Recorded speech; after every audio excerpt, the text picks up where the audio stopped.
সুপ্রিয় শিক্ষার্থী, আজকে আমরা শিখবো মাননীয় কিছু অঙ্ক যা পরীক্ষায়, বিভিন্ন চাকরি পরীক্ষায় এবং প্রতিযোগিতামূলক পরীক্ষায় মাননীয় থেকে একটা অঙ্ক, একটা বা দুইটা থেকে পাঁচটা অঙ্ক দিয়েই থাকে। তো আজকে এই সমস্ত অঙ্ক বিভিন্ন চাকরি পরীক্ষায়, বিভিন্ন প্রতিযোগিতামূলক পরীক্ষায় এবং বিসিএস পরীক্ষায় এই সমস্ত অঙ্ক অবশ্যই থাকে। তো আমরা দেখি প্রথম অঙ্ক ছিল x + y = 8 এবং x + y = 6 হলে x² + y² মান কত। তো আমরা দেখবো x এবং y এখানে দুটো সংখ্যা করতে হবে, দুটো সংখ্যা যোগ করলে কত হয় 8 এবং সেই দুটো সংখ্যা বিয়োগ করলে কত হয় 6। তাহলে আমরা x এবং y মান পেয়ে যাই। তাহলে আমরা দেখি x এর মধ্যে 7 এবং এটা y এর মধ্যে 1 সমান কত হয় 8। এটা হয়ে গেল। আবার 7 থেকে যদি আমরা 1 বিয়োগ করি তাহলে কত হয় 6। তাহলে এটা হয়ে গেল। তাহলে আমাদের x এর মান হচ্ছে 7 এবং y এর মান হচ্ছে 1।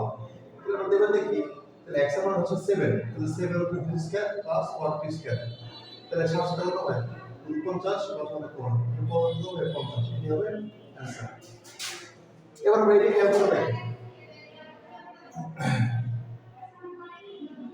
এখানে দিলাম x এর মান 4 প্লাস 2 কত হয় 6 হয়ে গেল। আবার 4 2 সমান হয়ে গেল।